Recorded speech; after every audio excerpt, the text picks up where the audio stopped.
Hjartanlega velkomin í föstudagsþáttinn á N4. Það er allir byrjar að hjóla í vinnuna og við ætlum bara að hefja þennan þátt og við erum komna með 2 góða gesti. Þær eru frá Háskólanum á Akureyri og það eru þær Sigríður Sía Jónsdóttir og Þorbjörg Jónsdóttir. Hjartanlega velkomnar. Takk. Þið ætlið að segja okkur frá hinni árlegu ráðstefnu Heilbrigðisvísindasviðs Háskólans á Akureyri. Mér tókst það. Þú byrjar bara Sigríður Sía. Já, þetta er árleg ráðstefna. Já, þakka ég fyrir. Já, við erum búin að vera með til þó nokkuð mörg ár. Köllum þetta sjónaukann og hún verður 14. og 15. maí. Og sko, á tímum COVID þá breytast aðstæður en þið létuð ekki COVID stoppa ráðstefnuna. Nei, við gerum það ekki. Við náttúrulega byrjuðum að skipuleggja hana í haust og gerum það ráð fyrir að allir kæmi bara á staðinn og það eru dásundadagar í Háskólanum á Akureyri. En svo náttúrulega vitið það breytist allt saman. Og við sögðum nú svona aðeins hvað við að gera. En við erum að fókusera á fjarheilbrigðisþjónustu og þessar breytingar sem að... Er það tilviljun? Nei, það er alls ekki tilviljun. En og það er náttúrulega þannig að fjarheilbrigðisþjónusta á Íslandi hefur svona smá verið að svona festarætur.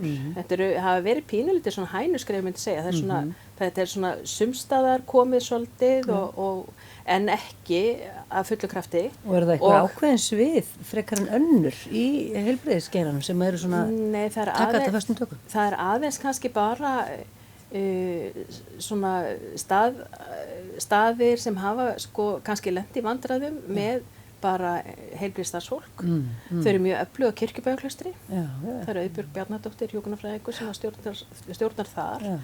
Og svona, já, það eru til dæmis koma til okkar 2 fyrirlesarar, Ingibjörg Þórðardóttir, félagsráðgjafi. Hún hefur notað þetta bara mikið. Hún sem henni hugrekki. Já. Og Jóhanna, aðeins að skoða hvað hún heitir, Guðrún Jóhanna Hallgrímsdóttir, hún er iðjuþjálfi og hún hefur líka notað þetta og þær ætla að segja okkur semst frá reynslu sinni að nota þetta. En annars eru við svona, þetta er allt í starthólunum. Já, þessi heilbrigðisþjónusta. Já, og svo náttúrulega hefur auðvitað á COVID-tímanum sko var það eiginlega sprenging í notkun á heilsuveru og Margrét Héðinsdóttir, hún er stjórnari, verkefnastjóri eða hún er vefstjóri heilsuveru. Hún ætlar að koma og tala hjá okkur og það var í raun og verið kannski ekkert annað heldur en að bara stíga alla leið og ráðstefna verður alveg rafræn. Hún verður bara rafræn, allir heima hjá sér. Allir heima. Bara fyrir framan tölvuna. Já, við ætlum að hafa þetta í Zoom sem er nú eitt af þessum svona aðal svona fjarskiptaforritum í dag og það verður bara allir skjánu upp hjá hver öðrum og við stjórnum. Þannig að þetta verður agalega spennandi. Þannig að sko 4. iðnbyltingin, hún svona bara reðst svolítið á ykkur. Já, kannski að því að þú veist að nefna svona það er náttúrulega hefur verið þróun í fjarheilbrigðisþjónustu en það hefur kannski svolítið vantað svona samræmingu og samvinnu. Það eru kannski ýmsir aðilar að þróa sitt og sína leið en svona og oft kannski, ég hugsa í hugum margar þá sé fjarheilbrigðisþjónustu svolítið þetta með að milli starfsfólks að þú getur haft samband eða þú vinnur út á landi, haft samband við einhvern í Reykjavík og sendt myndir og beðan að lesa úr þeim og ég veit að þessi eins og það hefur byrjað allavega á Kirkjubæjarklaustri að þá var það kannski svolítið stuðningur við heilbrigðisstarfsfólkið en það er náttúrulega hægt að meðhöndla fólk í gegnum heilbrigðisþjónustu. Sjúklingurinn sjálfur getur bara fengið. Og ekki bara það sem er svo líka svo áhugavert eða bara svo frábært að það er ekki alltaf fólki sem að sérfræðingarnar á sunnan eða fólki í Reykjavík sem að veiti þjónustu út á land heldur eru líka heilbrigðisstarfsmenn út á landi á litlu stöðunum sem geta veitt sína þjónustu til stærri staða eða bara út allt. Akkurat. Og svo kannski að því að ég kom nú í þetta með skipulagið og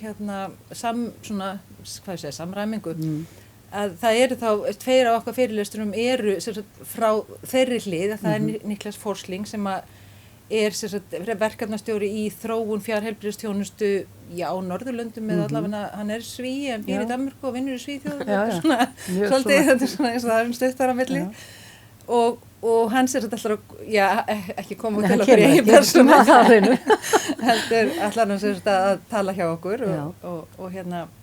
Og svona líkil fyrirlesari á þessari ráðstefnu. Já, sem hann og svo Ingi Steinar Ingason, já, sem verkefnastjóri eða stjórnar svona fjarheilbrigðisþjónustu þróun hjá landlæknisembættinu.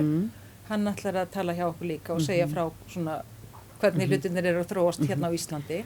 Þetta 2 daga ráðstefna, föstudagur og laugardagur, ekki satt? Fimmtudagur og föstudagur, 14. og 15. maí.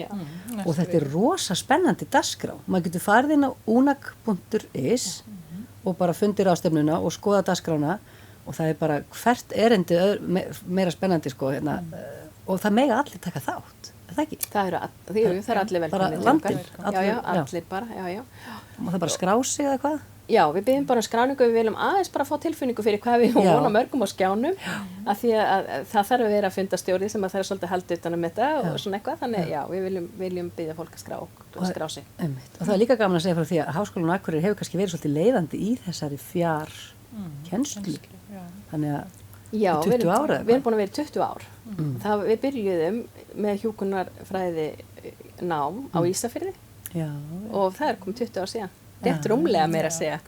Þannig við erum auðvitað, í 20 ár höfum við svolítið verið í fararbroddi og það er svolítið gaman að segja frá því kannski að þegar að þurft að breyta öllu og allir að fara að kenna á vefnum núna þegar allt lokaði, þá þurftu við raun og verið að breyta mjög litlu og það kom bréf og menntamálaráðuneytinu og það var svolítið svona, við kímdum svolítið yfir því. Það verður svona mælast til þess að við færum aðeins að fara að skoða þetta.